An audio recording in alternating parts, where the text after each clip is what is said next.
We're not quite close enough to an election for the Obama administration to blame the Paris attacks on a YouTube video. So for now at least, everyone is acknowledging that these were bona fide terrorist attacks, not protests that got a little out of hand.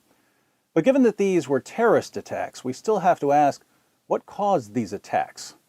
Was it A, climate change, B, income inequality, C, Islamophobia, D, joblessness, E, Starbucks coffee cups, or F, Muhammad's repeated commands to wage terrorist attacks?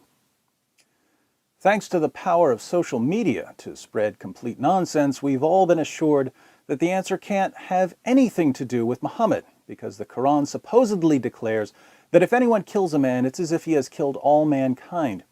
I see this same verse misquoted over and over again. Here's an example. And another, and another, and some more, and some more, and some more. Notice two remarkable things about this verse of the Quran. One, no one ever quotes the entire verse, and two, no one ever quotes the verse that comes after it. Why do the people who quote this verse leave most of it out? And why don't they ever quote the verse that comes after it?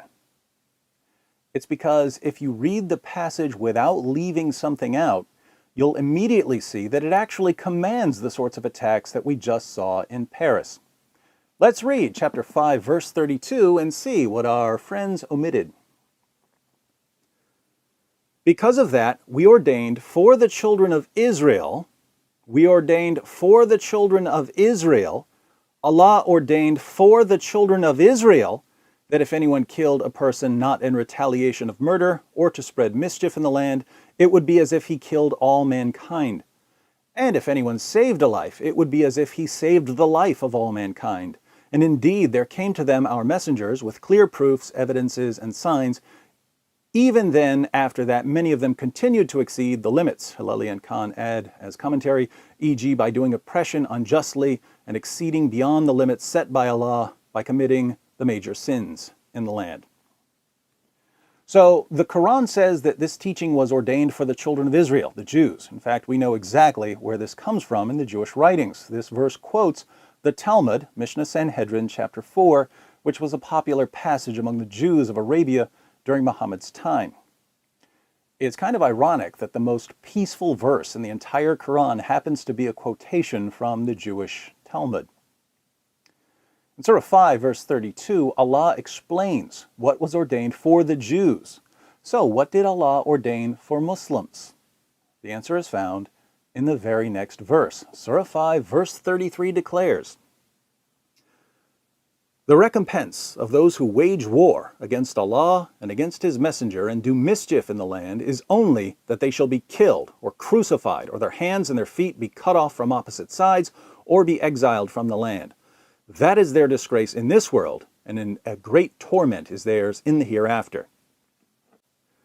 Verse 32 is about what Jews are supposed to do in the land that Allah gave them. Verse 33 is about what Muslims are supposed to do if someone commits the vague crime of doing mischief. If you do mischief in a Muslim land, Muslims are supposed to kill you or crucify you, or for lesser crimes, chop off body parts or exile you. So what counts as mischief? Lots of things: apostasy, preaching a religion other than Islam, adultery, becoming too westernized, things like that. If you violate Sharia, you're making mischief. By opposing Sharia, you've declared war on Allah, and you have to pay. The most extreme form of mischief, of course, is launching a military attack against a Muslim community. That's definitely a death penalty. Now, according to Islamic teachings, not according to your opinion, according to Islamic teachings, has France made any mischief in Muslim countries? Yes, a lot.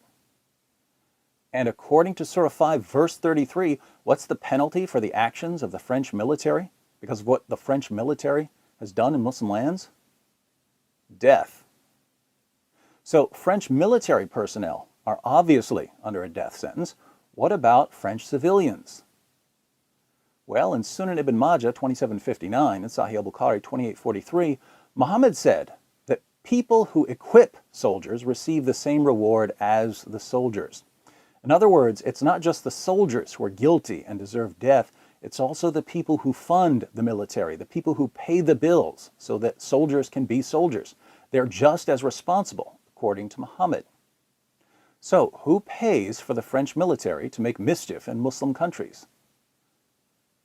The French government, which is funded by French taxpayers, ordinary French civilians.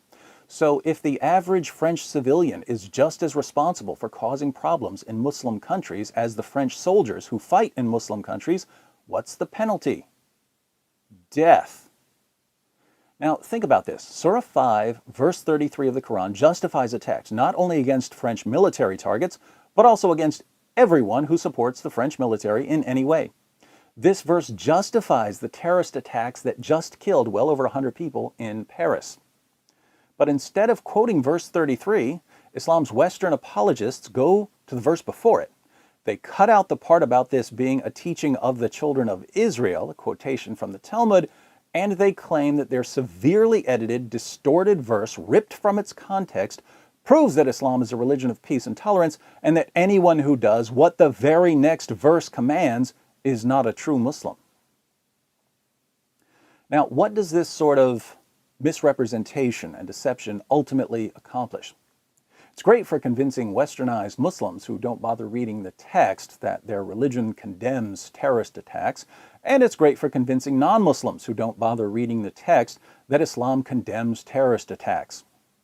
But twisting and distorting a Quran passage until it means the exact opposite of what it actually says will never change the minds of the people who read the text and are willing to do what it says.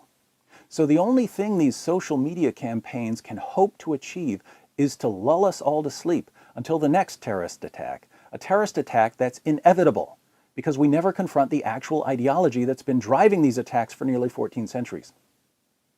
What can we do to stop the deception and misdirection so that we can eventually have an open, honest discussion about Muhammad's teachings?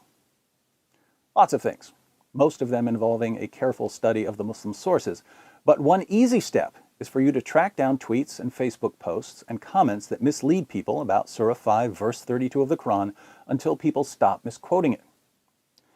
There are only a handful of passages in the Quran that can be stretched into a condemnation of terrorism. The sooner we get past them, the sooner our Muslim friends will have a more accurate picture of Islam so that they can finally decide whether this book is worth following.